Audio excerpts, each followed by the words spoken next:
সুতরাং আজ যারা সত্যের পক্ষে থেকে কষ্ট পাচ্ছি, আমরা সত্য কথা বলতে গিয়ে, সত্য প্রচার করতে গিয়ে আমরা চিন্তা করি না। আপনারা যারা আমাদের কালার করতে চান, চরিত্র নিয়ে নিন্দা করেন, বিভিন্ন সময় কথাবার্তারা কাটিং করি।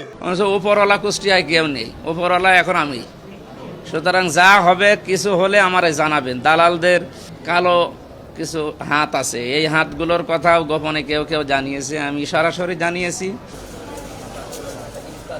সর্বোচ্চ আমরা 7 দিনের ভেতর একটা জিনিস দেখাবো। যারা মানুষের সামনে পেছনে নিন্দা করে, মানুষকে ছোট করে, এইটা আজ বেশি সাংবাদিকদের ভেতরে।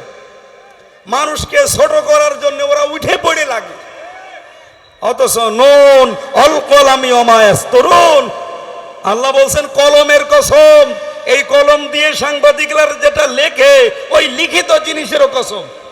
উল্টা পাল্টা লিখে যাবেন, একজন মানুষ কালার হয়ে যাবে, আপনি মনে করছেন মাপ পাবেন, জীবনও না। ওয়াইন্না লাকা লা আজরান গায়রা মামনুন, ওয়াইন্না লাকা লা আজরান। হে নবী, এই সংবাদ প্রচার করতে গিয়ে, কোরআনের বাণী প্রচার করতে গিয়ে আপনি তো বিভিন্ন সময় যন্ত্রণা পোহান, বিভিন্ন সময় বাধার সম্মুখীন হন, আপনার কষ্ট হয়। আমি আল্লাহ বলছিলাম আজরন, অবশ্যই পুরস্কার দেব, গায়রা মামনুন, চিরস্থায়ী নিরবিচ্ছিন্ন পুরস্কার। সুতরাং সাংবাদিকতায় যারা আছেন, আল্লাহর দিন প্রচারে যারা আমরা আছি, সত্য প্রতিষ্ঠা, সত্য প্রচারে যারা আছি, বাধার সম্মুখীন হই না হই না? কথা বলেন, কথা বলেন। আপনি সত্য সংবাদগুলো, সত্য কথাগুলো, পৃথিবীতে কোরআন হাদিসের ওপর আর সত্য কথা আছে, এই কথাগুলো প্রচার করতে গিয়ে যে কষ্ট পোহান আপনি, যে যন্ত্রণা সহ্য করেন, এর জন্য আমি আল্লাহ আপনাকে নিরবিচ্ছিন্ন পুরস্কার দেব। সুতরাং এটা শুধু নবীর জন্যই না, কিয়ামত পর্যন্ত যারা সত্যকে তুলে ধরতে গিয়ে বাধার সম্মুখীন হবেন, বাধার প্রাচীর সামনে আসবে, তারপর এগিয়ে যাবেন, আপনার পুরস্কার দেবে কে? পুরস্কার কতটুকু? লা আজরান গায়রা মামনুন, নিরবিচ্ছিন্ন। এ শুরু হবে আর শেষ নেই। সুতরাং আজ যারা সত্যের পক্ষে থেকে কষ্ট পাচ্ছি, আমরা সত্য কথা বলতে গিয়ে, সত্য প্রচার করতে গিয়ে আমরা চিন্তা করি না। আপনারা যারা আমাদের কালার করতে চান, চরিত্র নিয়ে নিন্দা করেন, বিভিন্ন সময় কথাবার্তারা কাটিং করি, আপনি জবাবদিহির আওতায় আসবেন আল্লাহর কাছে। আল্লাহ আপনাকে ধমক দিচ্ছে, ওয়াইলুল লিকুল্লি হুমাযাতিল লুমাযা। আপনি সামনে হয় মানুষকে ছোট করেন, নাই পেছনে মানুষকে ছোট করেন। এই কথা বলেন না কেন? অনেকে টাকা পয়সা জমা করছে, অনেকে রাষ্ট্রীয় চেয়ার পাওয়ার জন্য পাগল হয়ে গেছে, অনেকে শক্তি সামর্থ্য প্রদর্শন করছে। মাঝে মাঝে এই 5টাকে আরবি ভাষায় কি বলে? বলেন বলেন। এরকম মাল যারা জমা করেন, ইয়াহসাবু আন্না মালাহু আখলাদা, আর মনে মনে করেন এগুলো আমাদেরকে চিরস্থায়ী করে রাখবে, আমাদেরকে এগুলো অনন্ত করে রাখবে, কই রাখে নাই। তার প্রমাণ আবুল আহাব। বাংলার মানুষেরা আজ বাংলাদেশে শুধু টুপি মাথায় দেয় যারা, তারা যদি এবার বলে আমরা এই দেশে ইসলাম কায়েম করব, সম্ভব না। টুপি যারা মাথায় দেন না, তাদেরও ইসমাইলের ভূমিকায় আসা লাগবে। দায়িত্বশীল যারা আমাদের আছে, তাদের ইব্রাহিমের ভূমিকায় লেখা রাখবে। আল্লাহর বিধান এবার আমরা আল্লাহর বিধান সংশোধনে নিতে যারা দায়িত্বে থাকবে, তারা ইব্রাহিম। আমরা যারা সংশোধন করার জন্যে, আমরা যারা আল্লাহর বিধান পালন করার জন্যে নাড়াচাড়া দেবতার, আমরা ইসমাইল। এখন আপনার সিদ্ধান্ত কি করবেন দেখেন। ফালাম্মা আসলামা, খেলা করার জন্য আল্লাহ দেয়নি। এটা শুধু ইব্রাহিম ইসমাইলের ব্যাপার না, কোরআন আমাদের উপরে দিয়েছেন আল্লাহ। কিয়ামত পর্যন্ত ইব্রাহিমের ভূমিকায় কেউ যদি আসতে চায়, মাস্ট বি আল্লাহ ইসমাইল তার সাথে দিয়ে দেবে। এবার আমরা দেখতে পাচ্ছি এদেশে আল্লাহর একামতে দিন যারা কায়েম করতে যায়, এরা কিন্তু ইব্রাহিমের ভূমিকায় চলে এসেছে। তারা বহু কোরবানি দিয়েছে জীবনে, নিজে ফাঁসির দড়িতে, আর চলে গেছে আয়না ঘরে। এরা যদি ইসমাইলের ভূমিকায়, ইব্রাহিমের ভূমিকায় আসতে পারে, কি হয়েছে জনগণ আপনাদের? এবার ইসমাইলের ভূমিকায় আসা যাবে না। সুতরাং মানুষের তৈরি করা আইনের পেছনে যারা আছেন, আপনি মুশরিক, আর ব্যাখ্যা করার দরকার নেই। এই বাংলাদেশে আল্লাহর দিন কায়েমের জন্য, ইসলাম কায়েমের জন্য যারা আছে, এরা আল্লাহর দল। আর মানুষের তৈরি করা আইন যারা কায়েমের জন্য কাজ করে, সে যে দলের লোক হোক, ও শয়তানের দল। যান, কোন ফতোয়া কার কাছে নেবেন, নিয়ে আসেন। মঞ্চে বসা সম্মানিত ওলামায়ে কেরাম, সামনে বসা মুসলমান ভাইরা, পর্দার আড়ালের সম্মানিতা মা এবং বোনেরা, প্রশাসনের ভাইরা, প্রাণ প্রিয় নওগাঁবাসী, আল্লাহর দরবারে শুকরিয়া জানাচ্ছি যিনি আমাদেরকে মুসলমানের ঘরে পাঠিয়েছেন। অন্য কোনো ধর্মে যদি পাঠাতেন, সেই ধর্ম ত্যাগ করে এ পৃথিবীর সত্য ধর্ম এবং শ্রেষ্ঠ ধর্ম ইসলাম, ইন্নাদ্দীনা ইনদাল্লাহিল ইসলাম। আপনি কি টের পেলেন আমি এখানে কি বললাম?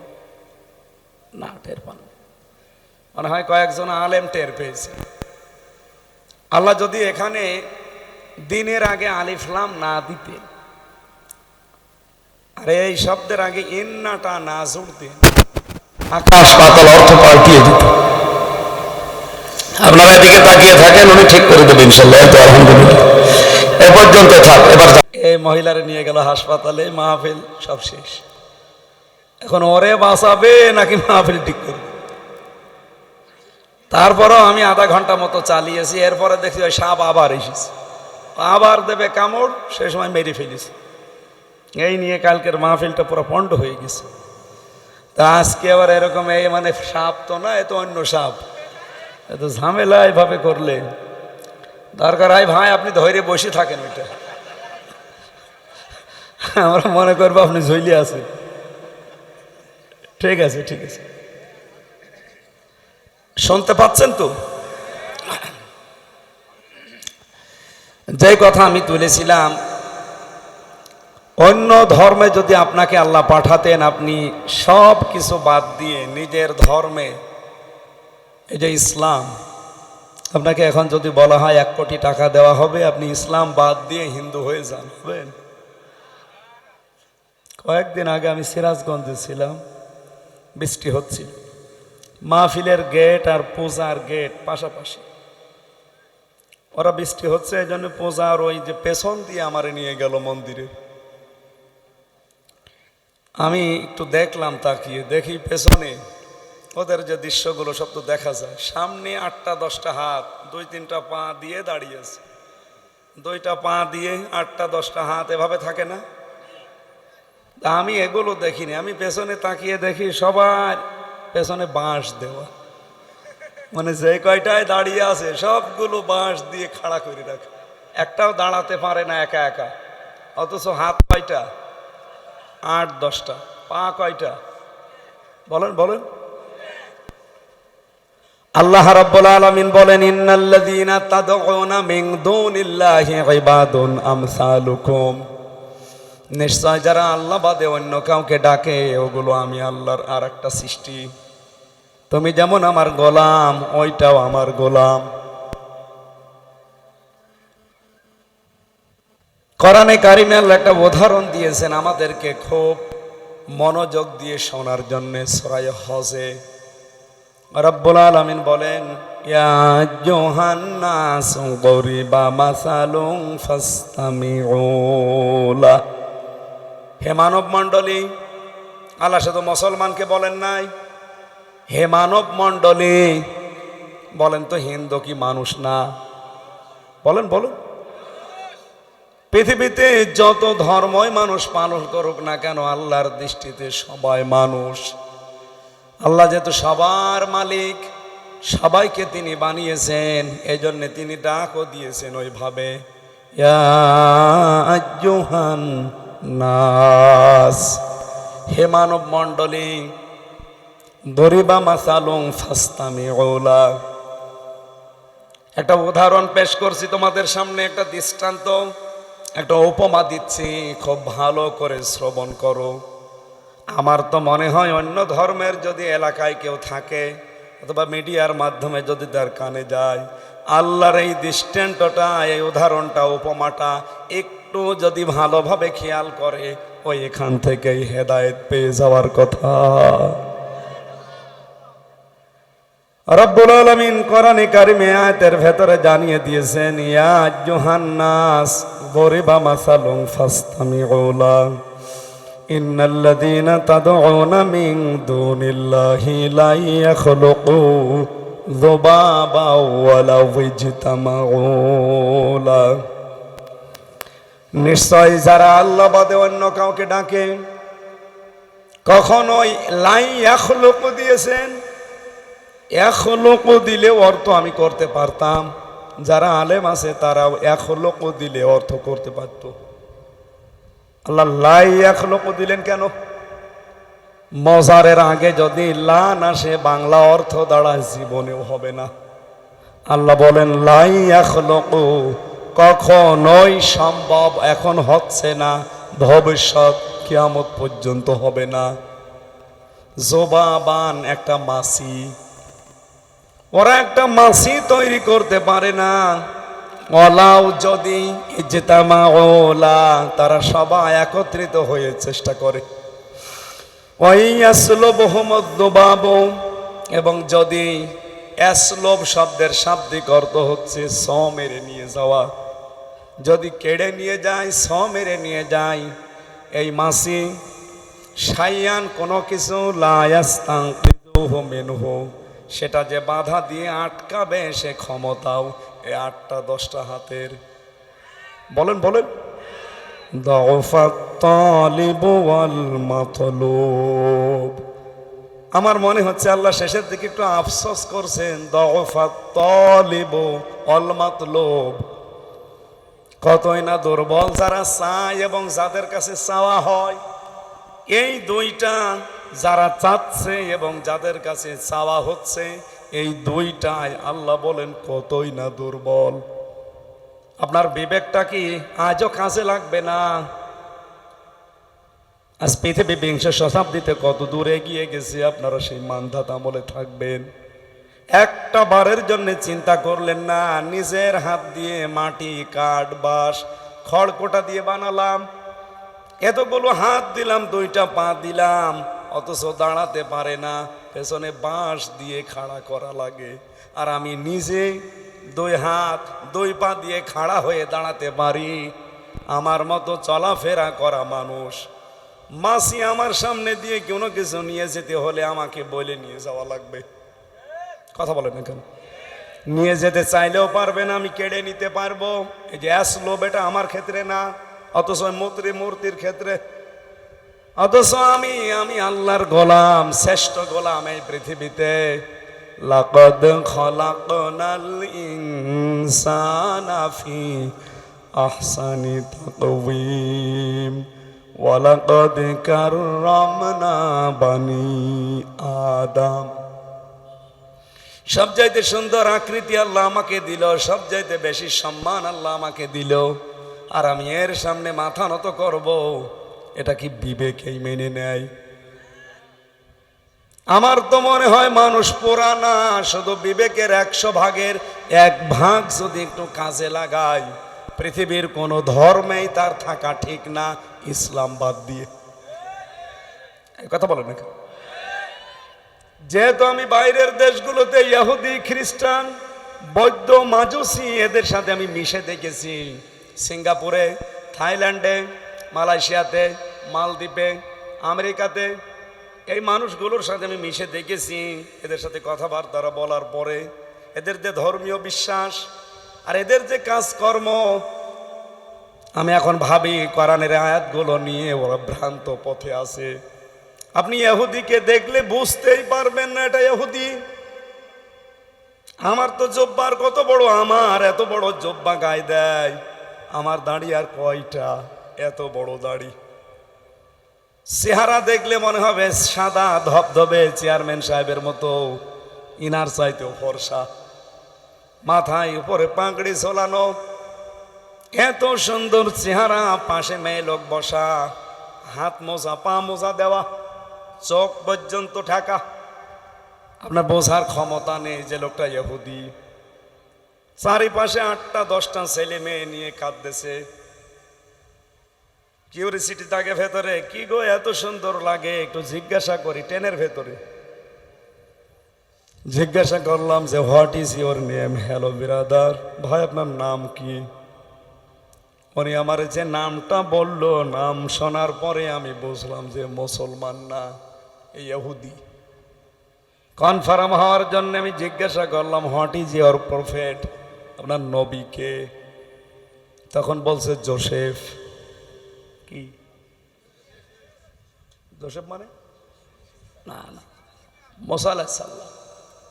ওরা ইহুদি তো মুসা নবীকে নবী মনে করে জোসেফ বলে ডাকে। খ্রিস্টানদের সাথে মিশেছিলাম, জিজ্ঞাসা করলাম আপনার নাম কি, আপনার নবীর নাম কি, বলে যিশু। যিশু মানে ঈসা আলাইহিস সালাম। ওরা যে কোন বিশ্বাসে কোন আদর্শ মেনে এই কাজগুলো করে, ধর্মীয় লাইনের কাজগুলো, কিন্তু আমাদের চাইতে ওরা অ্যাক্টিভ। কিন্তু কোরআনের আয়াতগুলো পড়ার পরে আমার মনে হচ্ছে ওরা ভ্রান্ত ধারণায় আছে।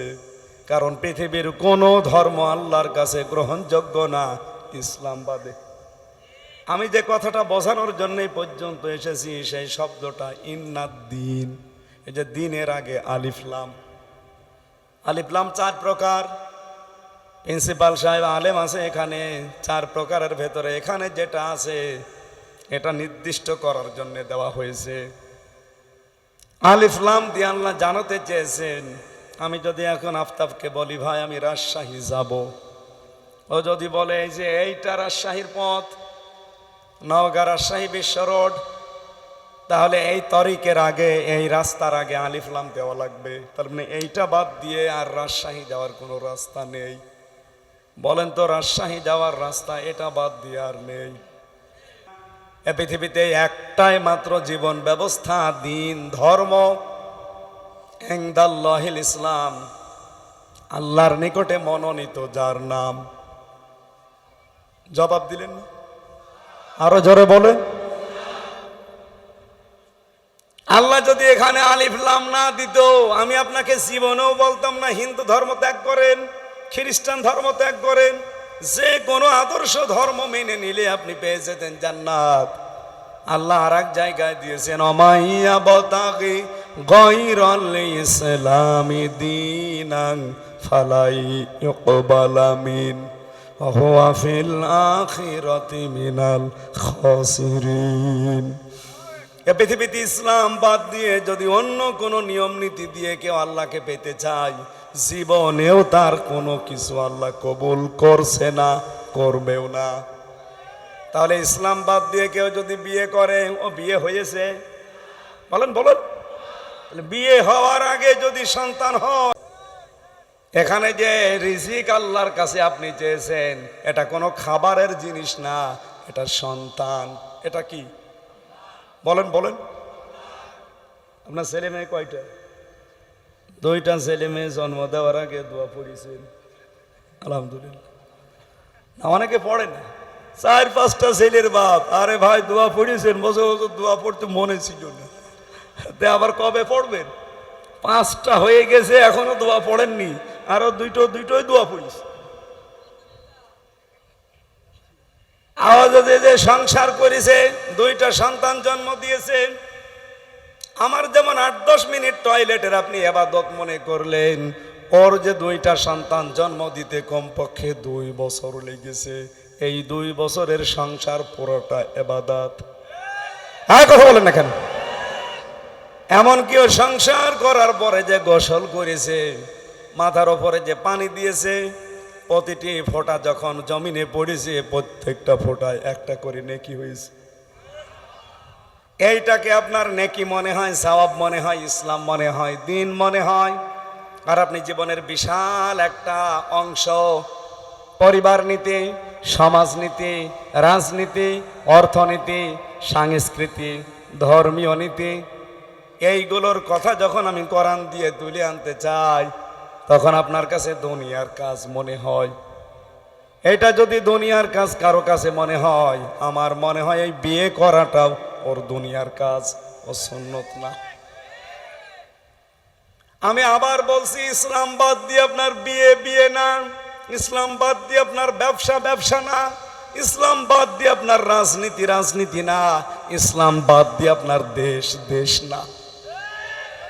কথা বলেন না কেন? আল্লাহ এমনিতে লাগাননি, এখানে দিনের আগে আলিফ লাম এই কারণে দিয়েছেন। এক একটা শব্দ আমি ব্যাখ্যায় পড়েছি, লক্ষ লক্ষ কথা। তাহলে আল্লাহর কাছে যে মনোনীত একটা জীবন ব্যবস্থা, ধর্ম, তার নাম ইসলাম, ইসলাম যে কবুল করে তাকে আমরা বলি মুসলিম। ইসলাম শব্দটা যদি আপনি জবর দিয়ে পড়েন সালমন, সালমন মানে শান্তি, যদি জের দিয়ে পড়েন সিলমন মানে ইসলাম। কোরআনে কারিমে আল্লাহ এই সিন জের দিয়ে পড়েছেন ইন্না ইয়া আইয়ুহাল্লাযীনা আমানু দুখুলু ফিস-সিলমি কাফা। ইমানদারেরা তোমরা পরিপূর্ণভাবে ইসলামে প্রবেশ করো। তাহলে পায়খানা করা, বিয়ে করা, এটা যদি আপনার কাছে দিন মনে হয়, ব্যবসা করা, রাজনীতি করা, সমাজনীতি করাও দিন মনে হওয়া লাগবে। এটা যদি কেউ পার্থক্য করেন কি হবে জানেন? এই বলবো আফাতুমিনুনা বিবাদিল কিতাবি ওয়া তাকফুরুনা বিবাদ। আমি আল্লাহ যে বিধান দিলাম কিছু মানবে আর কিছু যদি ছেড়ে দাও, কিছু যদি অস্বীকার করো, গোপন করে রাখো, যেহেতু এখানে তাকফুরুন আছে। কেউ যদি বাদ দিয়ে দেয় কিছু আর কিছু গ্রহণ করে, টয়লেটটা গ্রহণ করে, বিয়েটা গ্রহণ করে, কিন্তু ব্যবসাটা গ্রহণ করে না, রাজনীতি গ্রহণ করে না, আন্তর্জাতিক নীতি গ্রহণ করে না, আল্লাহ পাক বলেন কি হবে তাদের? ফামা ইয়াফআলু যালিকা মিনকুম ইল্লা খিজিয়ুন ফিল হায়াতিদ দুনিয়া ওয়া ইয়াউমাল কিয়ামাতি ইউরাদ্দুনা ইলা আশাদ্দিল আযাব। দুনিয়ার জীবনে আমি লাঞ্ছনা, গঞ্জনা, অপমান, অপদস্থ এটা আমি ভরিয়ে দেব তোদের জীবনে। এতটুকু আল্লাহ যদি শেষ করে দিতেন তাও আমি আয়াতটা পড়তাম না। পরের শব্দ আরো কঠিন, ওয়ায়াউমাল কিয়ামাতি ইউরাদ্দুনা ইলা আশাদ্দিল আযাব। কিয়ামতের দিন তোকে আমি কঠিন যন্ত্রণাদায়ক আযাবের দিকে তেড়ে তেড়ে নিয়ে যাব।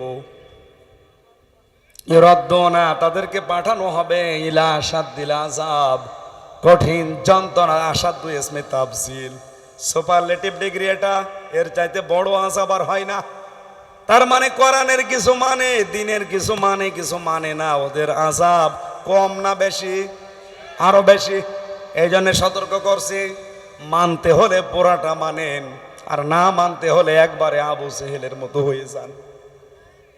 কি কথা বলেন এখন? দুনিয়ার টাটকা সুখগুলো হারাবেন, আবার আখেরাতও হারাবেন, এটা কথা হইলো? যে কোনো এক লাইনে থাকেন। আর আমার বিশ্বাস বাংলাদেশের 18 কোটি মানুষ আমরা যদি এক লাইনে এসে যাই, এদেশে ইসলাম কায়েমে আর বাধা নেই।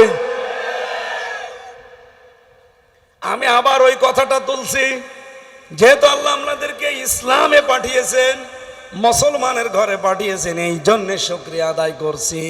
কারণ এমন একটা মনোনীত জীবন ব্যবস্থা, পছন্দ করা ধর্ম, যে ধর্মে আমার আল্লাহ নিজে ওয়ারাদিতু লাকুমুল ইসলাম দীনা, বলেন আল্লাহু আকবার। উনি নিজে রাজি হয়ে গেছেন ইসলামের ওপরে। আমি খ্রিস্টান ধর্মের ওপরে রাজি আছি, এ কথা আছে কোরআনে? আমি ইহুদি ধর্মের ওপরে রাজি আছি, এ কথা আছে? আমি হিন্দু ধর্মের ওপরে রাজি আছি, এ কথা আছে? অন্য ধর্মে যদি কেউ থাকেন তাকে আহ্বান জানাবো, পৃথিবীর সর্বশ্রেষ্ঠ এবং সর্বশেষ গ্রন্থ হেদায়েতের গ্রন্থ, এটা পড়েন। আপনার বিবেকের 100 ভাগের 1 ভাগ কাজে লাগলে আপনি মুসলমান হয়ে যাবেন, আশা করি ইনশাআল্লাহ। কলেজের এক অধ্যাপক, যশোরের বিসিএস ক্যাডার, ওনারে বলেছিলাম, স্যার আপনাকে মুসলমান হওয়া লাগবে না, আপনি শুধু আমাদের ধর্মীয় গ্রন্থ একটু বুঝে বুঝে পড়বেন। 3 মাস সময় দিলাম। আপনি হয়তো আরবি পড়তে পারেন না, বাংলায় পড়েন, ইংরেজিতে পড়েন, 3 মাস একটু বুঝে পড়বেন, আমি আপনাকে জিজ্ঞাসা করব। আল্লাহর বান্দা 3 মাস পরে নিজের থেকে মুসলমান হয়ে গেছে। এই জন্যে বলছি, অন্য ধর্মে আপনি থাকতেই পারেন না যদি কোরআনের কাছে আপনি আসতে পারেন। একটু পড়েন বুঝে। লরেন বুথ, টনি বেলোয়ারের শালিকা, খ্রিস্টান মহিলা, কোরআনে পড়তে এসে 53 জায়গায় ভুল ধরেছিল, তো সর্বশেষ নিজের জীবনের ভুল ধরে মুসলমান হয়ে গেছে। আর আমরা কোনো ধর্ম থেকে আসা লাগে না, একবারে জন্মসূত্রে বাপদাদার কাছ থেকে আমরা মুসলমান। শুধু বড় হলে একটু আগা কাটা লাগে, কিছু তাও কাটা নেই। এই যে এটার কাটা নেই এখনো, এটা মুসলমানে দিয়েছে। এটা দেয়নি এখনো, দিয়েছে? হ্যাঁ ঠিক আছে। তাহলে এখানে হিন্দু একটাও নেই, সব মুসলমান আমরা। এই জন্য খুশি হয়ে বলেন আলহামদুলিল্লাহ। দরুদ পড়ছি, সালাম পাঠাচ্ছি আমাদের নবী মোহাম্মদ রাসূলুল্লাহ সাল্লাল্লাহু আলাইহি ওয়াসাল্লামের প্রতি। আমার দায়িত্ব কিন্তু জোর করে আপনাকে হেদায়েত দেওয়া না, এটা আমারে আল্লাহ দেয়নি, নবীকেও দেয়নি। আমার দায়িত্ব কি? ফাইন্নামা আলাইকাল বালাগ ওয়া আলাইনাল হিসাব। হে নবী আপনি পৌঁছিয়ে দেন, এটা আপনার দায়িত্ব, আর আমি আল্লাহর দায়িত্ব ওদের হিসাব নেওয়া। সুতরাং আমার কথা হচ্ছে পৌঁছিয়ে দেওয়া, আর আপনার দায়িত্ব কিন্তু আল্লাহর। আল্লাহর সামনে আপনাকেও দাঁড়ানো লাগবে, আমারেও দাঁড়ানো লাগবে। আজকে যে কথা বলবো আমার আলোচনার বিষয় আপনারা জানেন, পরিচিত একটা সূরা পড়েছি, 3টা আয়াত। মানে 3 প্রকার মানুষকে আল্লাহ ধমক দিয়েছেন। কয় প্রকার? আপনি এই 3 প্রকারের ভেতরে যদি থাকেন এখনই পাল্টিয়ে যাবেন। আল্লাহ ধমক দিচ্ছেন, আপনি টের পাচ্ছেন? প্রধানমন্ত্রীর ধমক শুনলে অনেকে প্রসাব করে ফেলতো। আল্লাহ ধমক দিচ্ছেন, আল্লাহ হুমকি দিচ্ছেন, ধামকি দিচ্ছেন। যে 3 প্রকার মানুষকে আল্লাহ হুমকি দিয়েছেন, ধমক দিয়েছেন, আমরা যেন নারী পুরুষ কেউ এর ভেতরে না থাকি। যদি থেকে থাকি এক্ষুনি আজকে পাল্টিয়ে যাব ইনশাআল্লাহ। যে কথা তুলেছিলাম আগে, কথাটা শেষ করি। আমার দায়িত্ব প্রচার করা, আর আপনার কি আপনার হিসাব নেওয়ার দায়িত্ব কার? কোরআনে কারীম জানিয়েছে, ফাইন তাওয়াল্লাউ ফাইন্নামা আলাইহি মা হুম্মিলা ওয়া আলাইকুম মা হুম্মিলতুম ওয়া ইন তুতিউহু তাহতাদু ওয়া মা আলার রাসূলি ইল্লাল বালাগুল মুবিন। সূরা নূর 18 নম্বর পারা 16 নম্বর পৃষ্ঠা 3 নম্বর লাইনের 54 নম্বর আয়াত, এটা শেষের দিকে আছে। এটা তাফসিরে ফি জিলালিল কোরআনে দেখবেন বিস্তারিত লেখা আছে। আল্লাহ বলেন আপনি প্রচার করেন, আপনার কথা শোনার পরে যদি কেউ মুখ ঘুরিয়ে চলে যায়, যাক। আপনাকে যে দায়িত্ব ভার বহন করার জন্য দিয়েছি এইটা আপনার। সুতরাং আমি যতটুকু জানি, আফতাব যতটুকু জানি, তাদের দায়িত্ব হচ্ছে ওইটা প্রচার করে দেওয়া। বাল্লে গো আন্নি ওয়ালাউ আয়া, একটা বাক্য যদি জেনে থাকো পৌঁছিয়ে দাও। এ দায়িত্ব রাসূলুল্লাহ আমাদেরকে দিয়েছেন। শুধু আমাদের 2 জনকে? বলেন বলেন। নবীজি এখানে বাল্লিগ বলেন নাই, বাল্লে গো বহু বচন।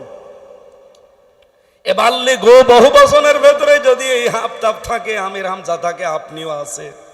আমরা নবীর উম্মত, আপনি নবীর উম্মত না? এই কথা বলেন না কেন? আজ সবাই মিলে প্রচার করার দায়িত্ব নেন। যে যতটুকু জানেন, আন্নি আমার পক্ষ থেকে, ওয়ালাউ আয়া, যদি একটা আয়াত আপনার জানা থাকে। আমার হাদিস পড়ার পরে মনে হয় বাংলাদেশে সবাই যদি এই দায়িত্বটা নিজের কাঁধে তুলে নিতাম, যেমন মা হুম্মিলতুম ফাইন তাওয়াল্লাউ ফাইন্নামা আলাইহি মা হুম্মিলা ওয়া আলাইকুম মা হুম্মিলতুম। আপনার উপরে যে দায়িত্ব আছে, হামালা মানে বহন করা, আপনি এটা বহন করে চলেন, এইটার দায়িত্ব আপনার। ওদের উপরে যে দায়িত্ব ভার আছে, ওইটার দায়িত্ব আপনার না, ওদের দায়িত্ব সম্পর্কে ওরা জবাব দেবে। সুতরাং আমরা প্রত্যেকে কিন্তু দায়িত্বশীল, একটা ভার পেয়ে গেছি। যদিও নবীজি এই কথা যখন বলেন, তার সামনে 1,14,000 সাহাবী আমরা জানি ছিল, তার ভেতরে আমরা ছিলাম না, কিন্তু আমাদের পূর্বপুরুষরা ছিল। হ্যাঁ, কথা বলেন না কেন? তাদের পক্ষ থেকে হামজার উপরে, আফতাবের উপরে এসে দাঁড়িয়েছে। এখান থেকে কিয়ামত পর্যন্ত যারা আসবে তাদের উপরে এটা বর্তাবে। সুতরাং আমাদের উচিত হচ্ছে যে এই ভার পেয়েছি, এই ভারটা আমাদের বহন করা দরকার। ওমা আলার রাসূলি ইল্লা না ওয়া ইন তুতিউহু তাহতাদু। হে নবী, ওরা যদি আপনাকে অনুসরণ করে, তাহতাদু, তারা হেদায়েত পেয়ে যাবে। সুবহানাল্লাহ বলতে পারেন না? এখানে হেদায়েত পাওয়ার কয়েকটা শর্ত দেখলাম। একটা হচ্ছে আপনার যে দায়িত্ব ভার, এটা আপনি পালন করবেন, এটা বহন করে চলবেন। 2 নম্বরে আপনি অনুসরণ করবেন রাসূলুল্লাহকে, তাহলে হেদায়েত পাওয়া সহজ হবে আপনার জন্য। ওমা আলার রাসূলি ইল্লাল বালাগুল মুবিন। হে নবী, আপনি বলে দেন যে আমি শুধু পৌঁছিয়ে দেওয়ার দায়িত্ব, এছাড়া আমার কোনো দায়িত্ব নেই। লাস্তা আলাইহিম বিমুসাইতির, আপনাকে আমি দারোগা পুলিশ করে পাঠাইনি যে পিটিয়ে মানুষ হেদায়েত করা লাগবে, কোনো দরকার নেই। আমার দায়িত্ব তাহলে এখন আমি বুঝে পেলাম যে সঠিকটা তুলে ধরবো আপনাদের কাছে, আর আপনার দায়িত্ব এটা নিয়ে আপনি চিন্তা ভাবনা করবেন বাড়ি যে। কথা বলছেন না? ওয়ানসালনা ইলাইকা যিকরা লিতুবাজ্জিনা লিন-নাস, আপনার প্রতি যে কিতাব দিলাম এই জিকিরকে আপনি স্পষ্টভাবে মানুষের সামনে বর্ণনা করবেন। ওয়ালা আল্লাহুম ইয়াতাফাক্কারুন, আর যারা আপনার সামনে বসে আছে এদের দায়িত্ব হচ্ছে বাড়িতে এই কথাগুলো নিয়ে তারা যেন চিন্তা ভাবনা করে যে আমি করলাম কি আর শুনলাম কি। এবার আসেন আমরা ওই 3 শ্রেণীর কথা একটু শুনি। আমার মনে হয়, আমার বিশ্বাস, আমার যে ধারণা আছে এখানে 100 জনের মনে হয় 95 জন ধরা খেয়ে যাবেন। ওই যে ধরা যারা খাবে একে চলে যাচ্ছে মনে হয়, আমারে ওয়াজে ফেলে দিয়ে চলে যাচ্ছে। মানে 1 ঘন্টার সময় নিয়েছিলাম না, থাকবেন না? মনে করেন এখনো 1 ঘন্টা হয়নি, কেবল শুরু হচ্ছে। না না, আমরা 1 ঘন্টা সর্বোচ্চ 1 ঘন্টা 10-15 মিনিটে শেষ করে দেব। আমার কণ্ঠ যদি সাপোর্ট না করে, জোর করে তো বলতে পারবো না। আমি যেগুলো কোরআন থেকে হাদিস থেকে পেয়েছি এইগুলো এবার আপনাদের শোনাচ্ছি। আউযু বিল্লাহি মিনাশ শাইতানির রাজিম। বিসমিল্লাহির রহমানির রহিম। ওয়াইলুল লিকুল্লি হুমাযাতিল লুমাযা। সাদাকাল্লাহুল আযীম। সূরার নাম হুমাযা। কি বললাম বলেন তো? আরেকবার বলেন। মক্কায় নাজিল হয়েছে, 9টা আয়াত আছে, মাত্র 1টা রুকু আছে, শব্দ আছে 33টা, অক্ষর আছে 161টা। সূরার নাম আবার বলেন কি? আরেকবার বলেন। হুমাযা মানে নিন্দাকারী। এই দোষে দোষী নেই আমার মনে হয় এখানে 5-6 জন পাওয়া যাবে, বাকি সবাই আমরা এই দোষে দোষী। নিন্দা করা এটা যে কত বড় একটা অপরাধ আল্লাহর দৃষ্টিতে, আল্লাহ ধমক দিচ্ছেন। মানুষ যদি একটু নিজেকে নিয়ে ভাবে, জীবনে ওর মুখ দিয়ে কোনোদিন নিন্দা সামনে হোক পেছনে হোক বের হবে না। অথচ এই স্বভাব 100 জনের 95 জনের ভেতরে, মেয়েদের ভেতরে আরো বেশি। কথা বলেন না কেন? মেয়েরা সবচাইতে বেশি নিন্দা করে তার পুত্রবধূর। হ্যাঁ, কথা বলেন না কেন? আর বৌমাগুলো সবচাইতে বেশি নিন্দা করে তার শাশুড়ির। অথচ এই 2 জায়গায় নিন্দা করা যদি বন্ধ হতো, আমাদের পরিবারটা একটা মিনি জান্নাত হয়ে যেত। সম্মানিত মা বোনেরা, মেয়েটা যখন আসে আপনার বাড়িতে, এই লোকের মেয়ে, এটাকে নিজের মেয়ের মতো মনে করতে পারেন না? অন্যের মেয়ে একটা এসেছে, নিজের মেয়ে তো কত দোষ করে।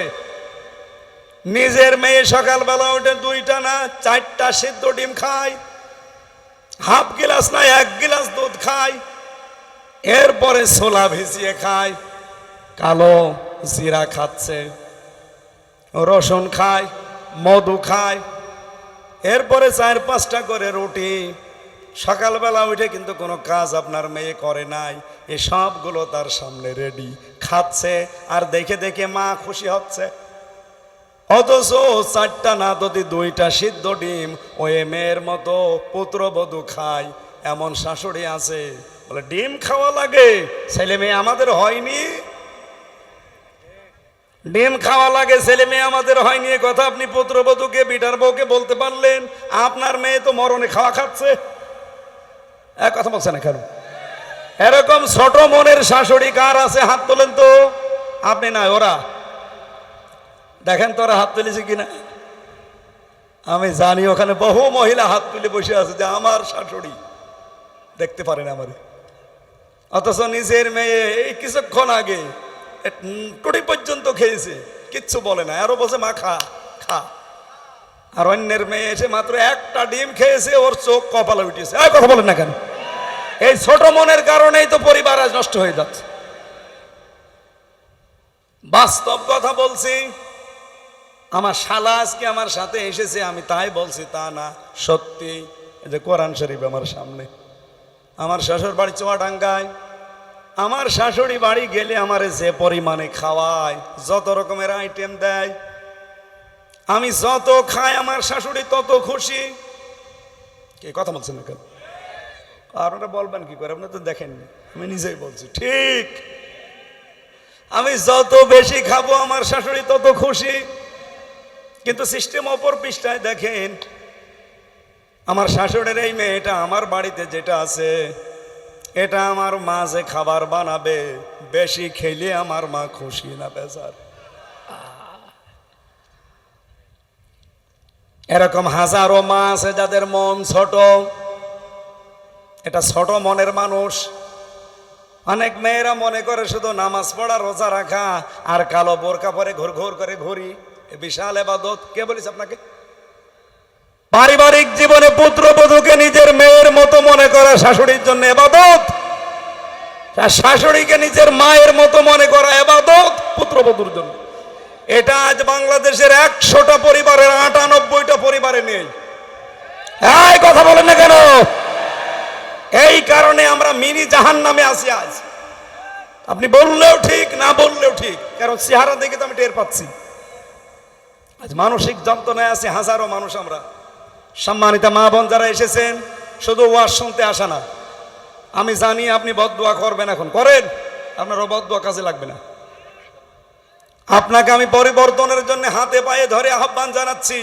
আপনার কারণে আজ হাজারো আফতাবের মতো, হামজার মতো মানুষ অসুস্থ হয়ে যাচ্ছে, মানসিক রোগী। আমরা কিছু বলতেও পারি না, সইতেও পারি না। এরকম পরিবার দেশে নেই। তো মনটা একটু উদার করলে আমাদের এই চিন্তা করা লাগে না। আমি বউ শাশুড়ির ভেতরে যত মিল, মহাব্বত, ভালোবাসা, মমতাময়ী মা এবং পুত্রবধূর মতো আচরণ দেখতে পারবো, আমরা তত সুস্থ থাকতে পারবো। এই স্বামীগুলো বলেন তো ঠিক কিনা? হাত তোলেন, স্বামী যারা হাত তোলেন। এই ভিডিও ওইদিকে মারো, ও মহিলা প্যান্ডেলে যারা বসে আছে দেখো, তোলেন হাত। স্বামী কারা আছেন? বিয়ে না করে আবার হাত তোলার দরকার নেই। আলহামদুলিল্লাহ। সম্মানিত মা বোনেরা, আপনার ওয়াজ শেষ। এরপরেও যদি আপনার পরিবর্তন না আসে, যদি মনে করেন শুধু নামাজ পড়া ইবাদত, রোজা করা ইবাদত, আর কালো বোরকা পরা ইবাদত, আরে ওয়াকুলু লিন্নাসি হুসনা, মানুষের সাথে হাসি মুখে কথা বলো ইবাদত।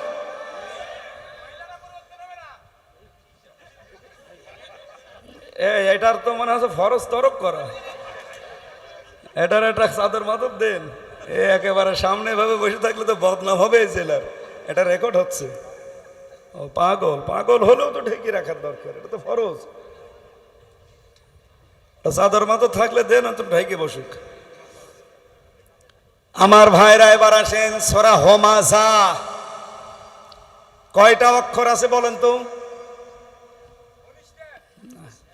আরে পাগল, তো গাছে ধরে না দেখছি। 131টা শব্দ আছে, 33টা। মক্কায় নাজিল হয়েছে। 9টা আয়াত আছে, মাত্র একটা রুকুতে আল্লাহ শেষ করে দিয়েছেন। আমার তেলাওয়াত কিন্তু আয়াত মাত্র 3টা। আল্লাহ এই 3 প্রকার মানুষকে দুনিয়ায় ধমকি দিয়েছেন ও হুমকি দিয়েছেন। আল্লাহ বলেন ওয়াইলুন, ধমক। আমি ধমক দিচ্ছি, দুর্ভোগ, নিশ্চিত ধ্বংস, চিরস্থায়ী ভাবে এই মানুষগুলো বরবাদ, এমন একটা অর্থ দাঁড়ায়। আর একটা তাফসিরে দেখেছি, ওয়াইলুন শব্দের শাব্দিক অর্থ হচ্ছে এটা জাহান্নামের একটা পাহাড়ের নাম। কোন কোন তাফসিরে মুফাসসিরিন کرام লিখেছেন ওয়াইলুন একটা গর্ত। এটা ওয়াইল নামক একটা গর্ত। দুনিয়ায় যারা নামাজ পড়ে আল্লাহ তাদেরকে এই ওয়াইল নামক দোজখে দেবে। প্রশ্ন আসতে পারে, নামাজ আজকে থেকে তাহলে বাদ দিয়ে দিলাম? না, কোরআনে কারিম থেকে বলছি, ফাওয়াইলুল লিল মুসাল্লিন আল্লাযীনা হুম আন সালাতিহিম সাহুন। ওই মানুষগুলোর জন্য আক্ষেপ, আফসোস, ধ্বংস হয়ে যা করা, এমন করে ওয়াইল নামক দোজখে যাবে যারা মুসল্লি, যারা নামাজ পড়ে, কন্যামাজি, যারা নামাজ সম্পর্কে উদাসীন। এই সাহুনের ব্যাখ্যায় 19টা অর্থ পেয়েছি আমি। প্রথম অর্থ হচ্ছে, সাহুনে যেই মানুষগুলো ট্রেনিং নেয়, এই ট্রেনিং তাদের জীবনে কাজে লাগে না। সাহুনের ট্রেনিং কি? আফতাব মনে করেন আপনাদের এই মসজিদের খতিব, এই আত্রাই মসজিদের জন্য ওনাকে আপনারা ইমাম নিয়েছেন। ওনার মাথা থেকে পা পর্যন্ত আপনারা দেখবেন, এমনকি ওনার বউ পর্দায় থাকে কিনা তাও দেখবেন। কথা বলেন না কেন? আপনি কি বুঝলেন এখান থেকে? মাত্র 500, 600, 1000 মানুষের নামাজ পড়াবে, তারপরেও তো মসজিদের সব কর্তৃত্ব তার না। এমনকি মসজিদের দান বাক্সর চাবিও তাকে দেয় না, ওটা ক্যাশিয়ারের কাছে রাখে। মসজিদের দান বাক্সর চাবি কোনোদিন ইমামের হাতে দেয়? আমি পাইনি, ক্যাশিয়ার রাখে। ওনার দায়িত্ব শুধু নামাজ পড়ানো, এই শেষ। ওনার কথাও কেউ মানতে চায় না। ইমাম মানে যদিও নেতা, কিন্তু এখন বাংলাদেশে ইমাম মানে খেতা, যে সে পেড়ে বসে। এতটুকু একটা ইমাম নিতে গিয়ে যদি মাথা থেকে পা পর্যন্ত দেখা লাগে, এমন কোনার বউ পর্যন্ত মানে পর্দায় থাকে কিনা দেখা লাগে। ওনার হাতে মাসের পরে মাস, বছরের পরে বছর কোনো টাকা আসবে না, বাজেট আসবে না। কিন্তু এই যে চেয়ারম্যান পাশে বসে আছে, ওখান থেকে শুরু করে উপজেলা চেয়ারম্যান, মেয়র, এমপি, মন্ত্রী, এদের কাছে কোটি কোটি টাকার বাজেট আসবে রাস্তার। কথা বলেন না কেন? আমার মনে হয় এই জায়গায় সাহুনের ব্যাখ্যা যদি ভালোভাবে করতে চান, তাহলে আফতাবের চাইতে এই চেয়ারম্যান, মেম্বার, উপজেলা চেয়ারম্যান, মেয়র, এমপি, মন্ত্রী, এদের চরিত্র এর চাইতে 100 গুণ ভালো হওয়া লাগবে। এইটা নামাজের শিক্ষা ছিল 1 নাম্বার। এরকম 18টা 19টা শিক্ষা, একটা আপনি নেন না। আর আপনি সাহুন নামাজের ভেতরে পড়ছেন, আপনি নিজেই তো সাহুনে যেই বসে আছে। এখানে নামাজ পড়লেও জাহান্নামে যাওয়া লাগবে ওই নামাজিগুলো যারা নামাজের শিক্ষা নিতে চায় না। আর আমার যতটুকু বাস্তবতা দেখা, 100 জনের 98 জন নামাজি এই শিক্ষাটা নেয় না, শুধু নামাজ পড়ি বাড়ি চলে যায়। আশা করছি এবার আমরা এই শিক্ষাটা বাস্তব জীবনে লাগাতে চাই কাজে। মসজিদের ইমামের চাইতে আমাদের নেতাগুলো হবে 100 ভাগ চরিত্রবান। আপনি আজ পর্যন্ত শুনেছেন আফতাব কোনদিন চাঁদাবাজি করেছে? কথা বলেন, কথা বলেন। একজন ইমাম যদি চাঁদাবাজ না হয়, একজন নেতা চাঁদাবাজ হবে, আর তার পেছনে আপনি থাকবেন, আপনি কিসের নামাজি? আপনার জন্য মনে আছে আয়াতটা নাযিল হয়েছে, ফাওয়াইলুল লিল মুসাল্লিন। ও মরুক, ওই মুসল্লিগুলোর জন্য আক্ষেপ, আফসোস, ধ্বংস হয়ে যাক। আল্লাযীনা হুম আন সালাতিহিম সাহুন। কোরআন শরীফ পড়তে গিয়ে আমি কয়েক জায়গায় পেয়েছি। 2 নম্বরে পেয়েছি সূরা মুতাফফিফিনে, ওয়াইলুল লিল মুতাফফিফিন। আল্লাহ বলেন ধ্বংস হয়ে যাক ওই দোকানদারগুলো যারা ওজনে কম বেশি করে, নেওয়ার সময় বেশি নেয়, দেওয়ার সময় কম দেয়। এ বাংলাদেশে নেই। 3 নম্বরে পেয়েছি সূরা মুরসালাতের ভেতরে, ওয়াইলু ইয়াউমাইযিল লিল মুকাজ্জিবিন। ধ্বংস হয়ে যাক ওই মানুষগুলো যারা মিথ্যাবাদী। কিয়ামতের দিন এদের জন্য আল্লাহ ধ্বংস কামনা করছেন। 4 নম্বরে পেয়েছি সূরা হামিম সাজদায়, ফাওয়াইলুল লিল মুশরিকিন। যারা শিরিক করে এই মানুষগুলোর জন্য আল্লাহ বলেন ধ্বংস হয়ে যাক। বলেন নাউজুবিল্লাহ। আমি এই শব্দটা যখন এসেছে, আমি এক কথা একটা জবাব দিতে চাই, কেউ আবার গায়ে পেতে নেবেন না। মুশরিক এত নিকৃষ্ট এই শব্দটা আল্লাহর কাছে। পৃথিবীর কোন গুনার পরিচয় দিতে গিয়ে আমার আল্লাহ কিন্তু ইন্নাস শিরকালা যুলমুন আযীম বলেন নাই। কিন্তু এ গুনাহটা বলতে গিয়ে বলেন ইন্না শিরকা লা যুলমুন আযীম, শিরিক আমার আল্লাহর কাছে মস্ত বড় অপরাধ। এত বড় অপরাধ পৃথিবীতে আর হয় না। এখন এই শিরিক আমরা করছি কিনা দেখেন তো। আল্লাহ যেটা পারে ওইটা অন্য কেউ পারে, এই বিশ্বাস করার নাম শিরিক। এবার আপনি বলেন, নিজের ভেতরে এই দোষ থাকলে আপনি পাল্টাবেন। আল্লাহ যেটা পারে পৃথিবীর অন্য কেউ, আরো জোরে বলেন। সন্তান দিতে পারে একমাত্র কে? অন্য কেউ পারে? অন্য কেউ যে পারে না তার প্রমাণ কি? আমি কয়েকদিন আগে বগুড়াতে একটা অনুষ্ঠানে গিয়েছিলাম। এক লোক এসে দেখছে আপেল নিয়ে বলছে, হুজুর আপেল পড়িয়ে দেন। কেন? বলছে বারবার আমার শুধু মেয়ে হয়, ছেলে হয় না। এমন ভাবে আপেল পড়বেন যেন ছেলে হয়। আপেল আমি পড়েছিলাম ও সূরা ফাতিহা দিয়ে ফেলে দিলাম। আপেল কই? ফেলে দিয়েছি। কেন? আরে ভাই, আপেল পড়ে যদি ছেলে হইতো ওতে আমার ম্যাডামের 3টে মেয়ে হইতো না। আমারই পরপর 3টে মেয়ে। যদি আপেল পড়ায় এত শক্তি এত ক্ষমতা আমার থাকতো, ম্যাডামরা শুধু আপেল খাওয়াতাম। বলেন তো, আপেলের কোনো ক্ষমতা আছে নাকি যে পড়িয়ে দেয় তার ক্ষমতা আছে? না, এগুলো মেয়েদের ভ্রান্ত বিশ্বাস। আমাদের জাতির পিতা এটা প্রমাণ দিয়েছেন, ৮৬ বছর পর্যন্ত তার সন্তান হয়নি, একদিনও তিনি কোনো আপেল পোড়া খাননি, কোনো মাজারে কোনো দরগায় যাননি। ৮৬ বছর তিনি দোয়া করেছিলেন, রব্বি হাবলি মিনাস সলিহিন। ৮৬ বছর পরে আল্লাহ জবাব দিয়েছেন, ফাবাশশারনাহু বিগুলামিন হালিম। তোমাকে আমি একটা হালিম সন্তানের, কি সন্তান? হালিম মানে না না, এখানে একটা বুঝের বিষয় আছে। সারা জীবন আমি ওই আয়াতটা পড়েছি, আপনি এখানে বুঝবেন। আমি আলেমদেরকে বলছি, কেন ৮৬ বছর পরে আল্লাহ এই জবাবটা দিলেন। আমি নিজে এখন ৮টা 10টা জবাব বানাতে পারবো, কিন্তু আল্লাহ কি বললেন? ফাবাশশারনাহু বিগুলামিন হালিম। আমি তোমাকে সুসংবাদ তো দিয়েছি একটা ধৈর্যশীল সহনশীল সন্তানের, গোলামের।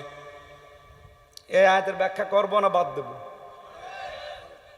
এটা দরকার, মেয়েদের জন্য আরো বেশি দরকার। আপনি দেখেন ৮৬ বছর পরে আল্লাহ এমন জবাব দিয়েছেন।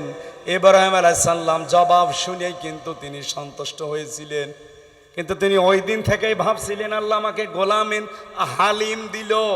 এর আগে পরে একটা সন্তান দিয়েছিল, তার নাম গোলামিন হালিম। সেটা কি? ইসহাক।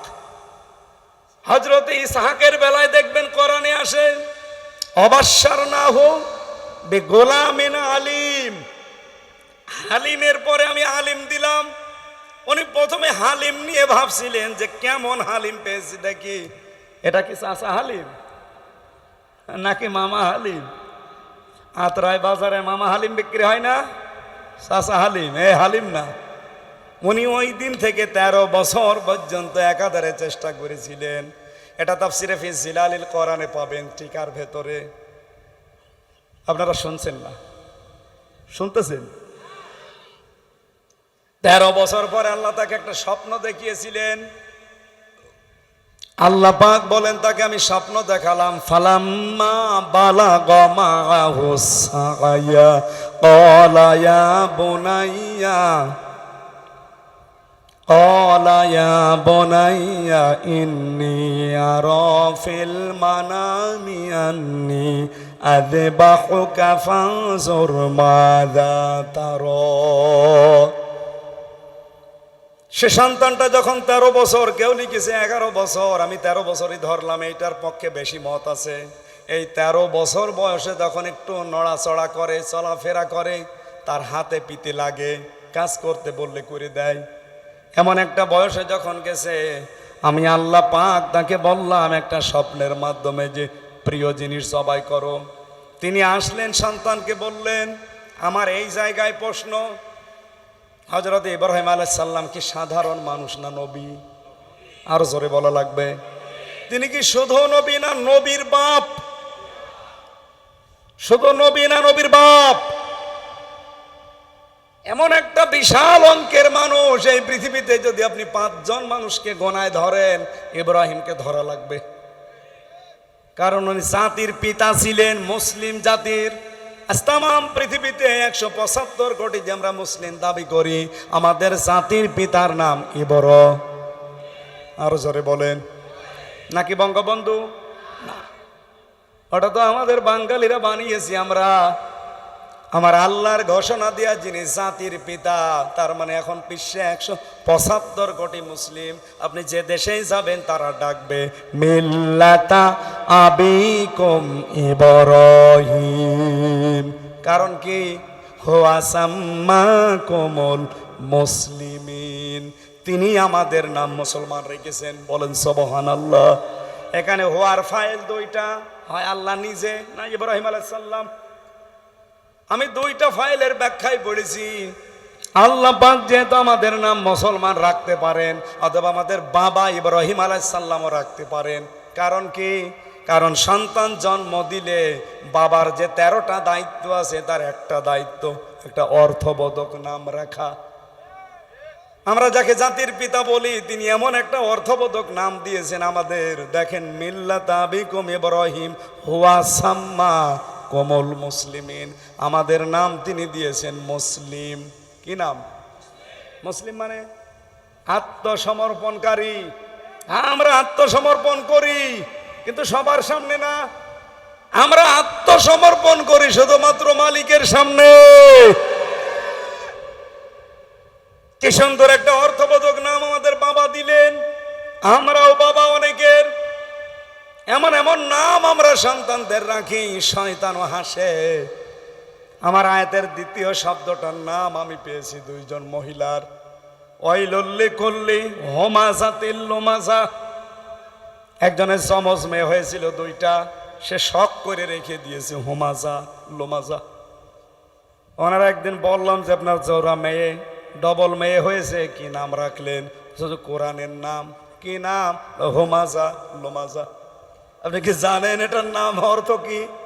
না, কোরআনে পেয়েছি। আরে হুমাযা মানে নিন্দাকারী সামনে, আর লুমাযা মানে নিন্দাকারী পেছনে। এটা নাম হইল? বাবা হলেই হবে না, সর্বপ্রথম যে দায়িত্ব 13টার প্রথম দায়িত্ব নাম রাখা লাগবে। হযরত ইব্রাহিম আলাইহিস সালাম কি সুন্দর নাম রাখলেন, ইসমাঈল। কি রাখলেন?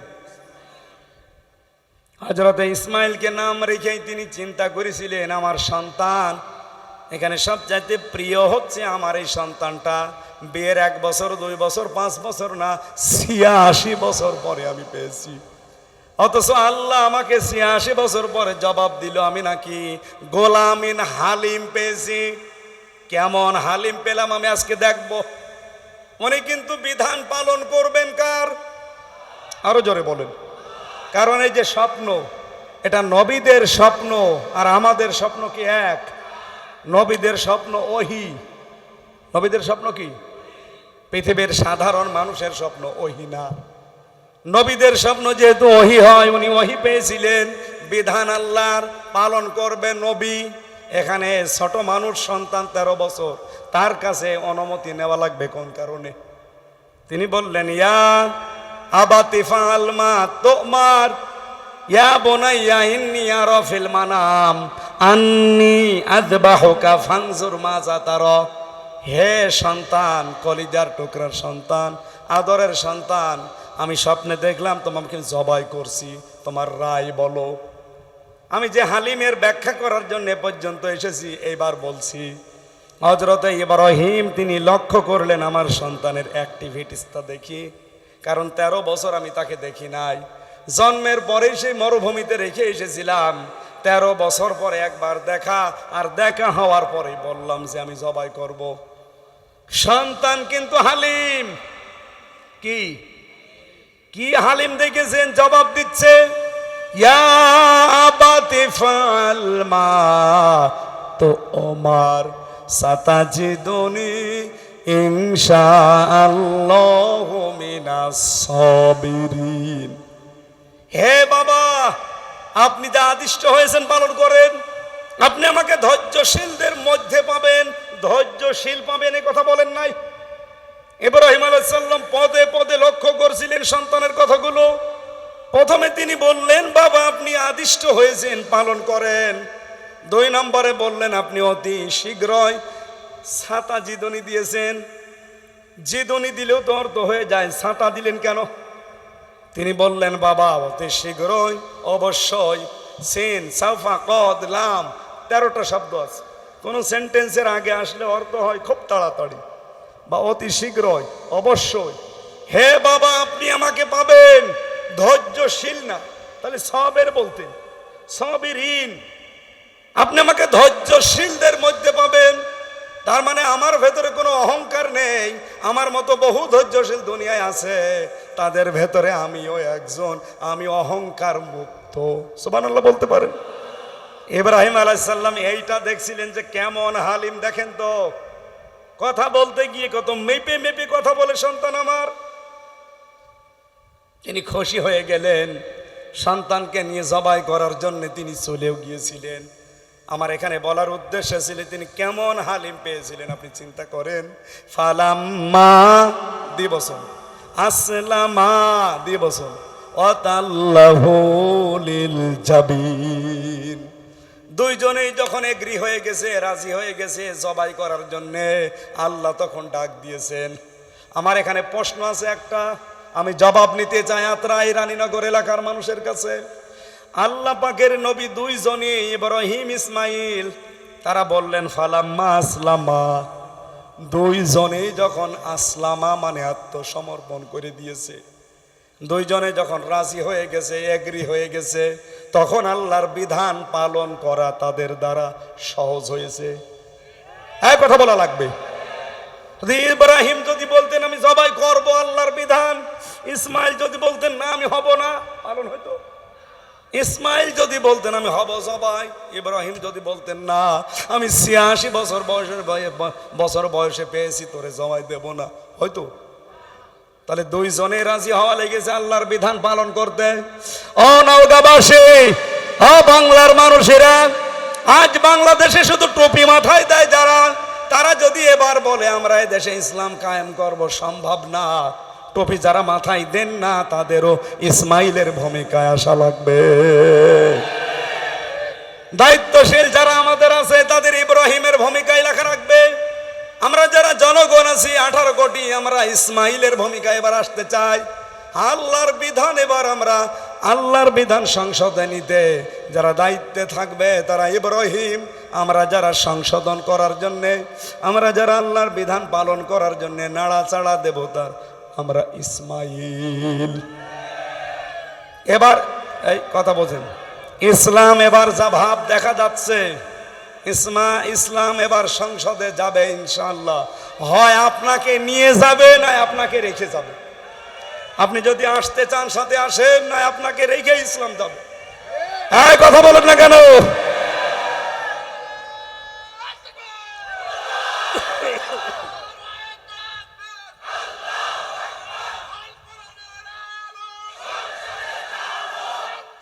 ঠিক আছে,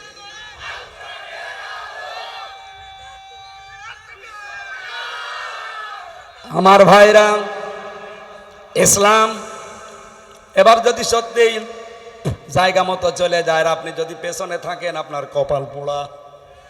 আমি বললাম না ইসলাম যাবে, হয় আপনাকে নিয়ে যাবে সাথে করে, না আপনাকে রেখে যাবে। এখন আপনার সিদ্ধান্ত কি করবেন দেখেন।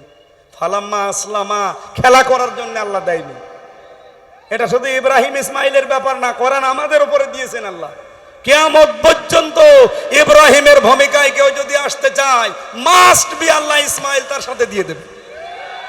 এবার আমরা দেখতে পাচ্ছি এদেশে আল্লাহর একামতে দিন যারা কায়েম করতে চায় এরা কিন্তু ইব্রাহিমের ভূমিকায় চলে এসেছে। তারা বহু কোরবানি দিয়েছে জীবনে, নিজে ফাঁসির দড়িতে আর ছেলে গেছে আয়না ঘরে। ব্যারিস্টার আরমান এবং বলছেন এখানে, এরা যদি ইসমাইলের ভূমিকায় ইব্রাহিমের ভূমিকায় আসতে পারে, কি হয়েছে জনগণ আপনাদের? এবার ইসমাইলের ভূমিকায় আসা যাবে না। আল্লাহ তখন ডাক দেবে, অনাদাইনাহু আইয়া ইব্রাহিম। আমি শিরিকের এই পয়েন্ট থেকে এসেছিলাম, যে আল্লাহ যেটা পারে পৃথিবীর অন্য কেউ, যেটার প্রমাণ আমাদের জাতির পিতা ইব্রাহিম আলাইহিস সালাম। আইন তৈরি করতে পারে কে? অন্য কেউ। সুতরাং মানুষের তৈরি করা আইনের পেছনে যারা আছেন আপনি মুশরিক, আর ব্যাখ্যা করার দরকার নেই। এই বাংলাদেশে আল্লাহর দিন কায়েমের জন্য, ইসলাম কায়েমের জন্য যারা আছে এরা আল্লাহর দল, আর মানুষের তৈরি করা আইন যারা কায়েমের জন্য কাজ করে সে যে দলের লোক হোক ও শয়তানের দল। যান কোন ফতোয়া কার কাছে নেবেন নিয়ে আসেন। ওয়াইলুন দিয়েছেন আল্লাহ, ধ্বংস, সাবধান, দুর্ভোগ, চিরস্থায়ীভাবে বরবাদ হয়ে যাবে। লিকুল্লি, প্রত্যেকটি মানুষ, হমাজাতিল লোমাজা, যারা মানুষের সামনে পেছনে নিন্দা করে, মানুষকে ছোট করে। এইটা আজ বেশি সাংবাদিকদের ভেতরে। মানুষকে ছোট করার জন্য ওরা উঠে পড়ে লাগে, অথচ নুন অল কলামি ওমায়াস তরুণ, আল্লাহ বলছেন কলমের কসম, এই কলম দিয়ে সাংবাদিকরা যেটা লেখে ওই লিখিত জিনিসেরও কসম। উল্টা পাল্টা লিখে যাবেন, একজন মানুষ কালার হয়ে যাবে, আপনি মনে করছেন মাপ পাবেন? জীবনও না। ওয়াইন্না লাকা লা আজরান গায়রা মামনুন, ওয়াইন্না লাকা লা আজরান। হে নবী, এই সংবাদ প্রচার করতে গিয়ে, কোরআনের বাণী প্রচার করতে গিয়ে আপনি তো বিভিন্ন সময় যন্ত্রণা পোহান, বিভিন্ন সময় বাধার সম্মুখীন হন, আপনার কষ্ট হয়। আমি আল্লাহ বলছিলাম আজরন, অবশ্যই পুরস্কার দেব, গায়রা মামনুন, চিরস্থায়ী নিরবিচ্ছিন্ন পুরস্কার।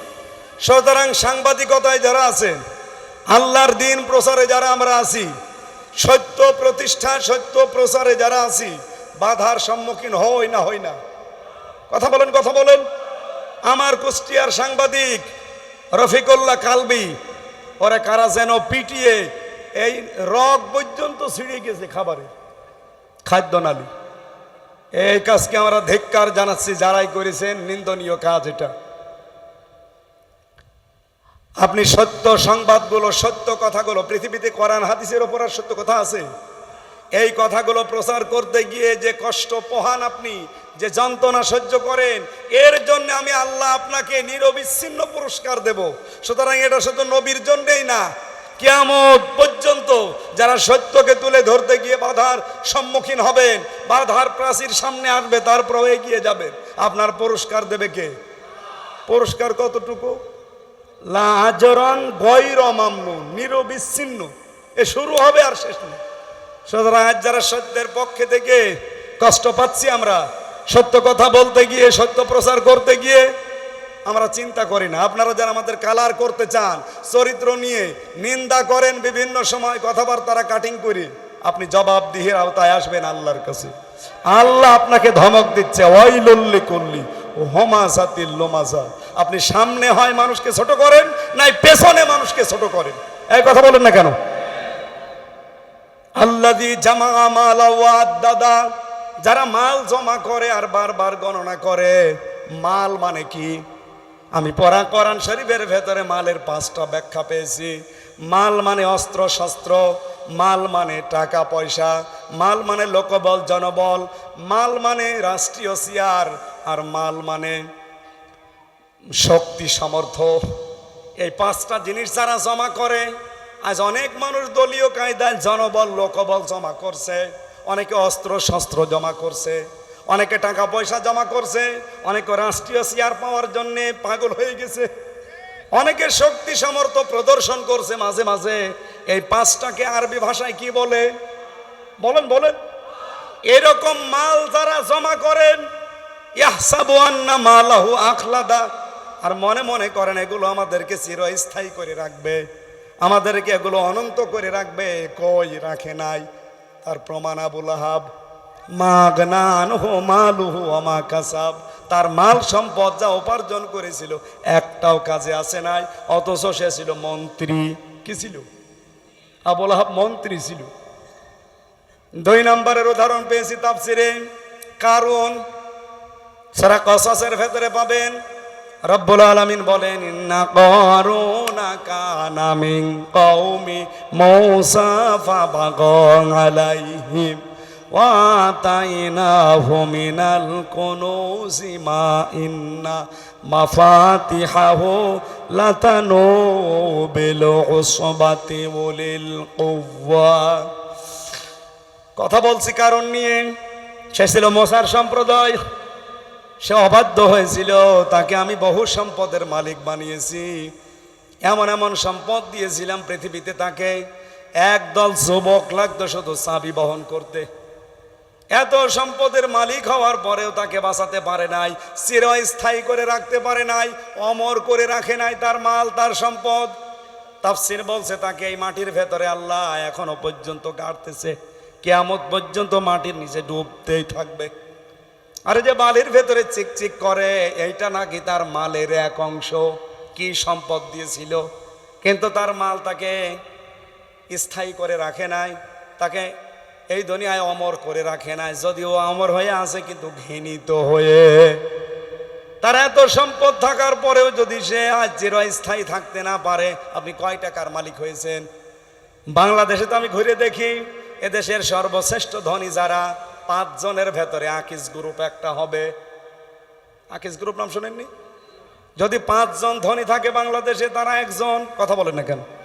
যত সম্পদের মালিক হোক, আমি তো বাইরের দেশে গিয়ে দেখলাম, এদের যদি আল্লাহ একটা রোগ দেয়, এই যে রক্তের ভেতরে 5 প্রকার ক্যান্সার হয়, এক প্রকার যদি আকিজ গ্রুপের কোনো সন্তানকে আল্লাহ লাগিয়ে দেয়, ওর যা সম্পদ আছে 14 বংশ বিক্রি করে ঔষধের পয়সা হবে না।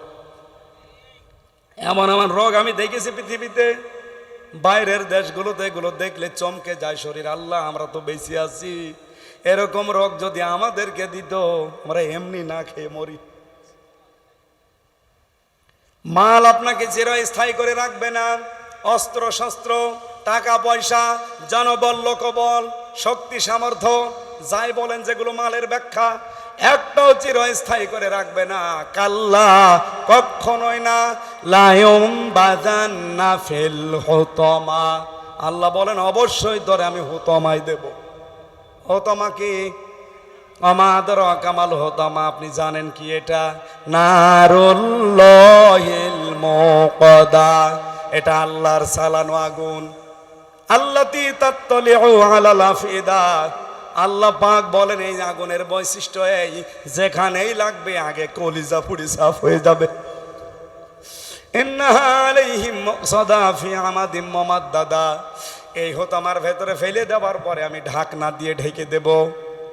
এরপরে লম্বা লম্বা আগুনের ঘটির সাথে পেট মোড়া দিয়ে বেঁধে রাখবো অনন্তকালের জন্যে। অথচ যে 3টা ধমকের কথা আমরা শুনলাম, কাজগুলো খুব বড় কাজ না।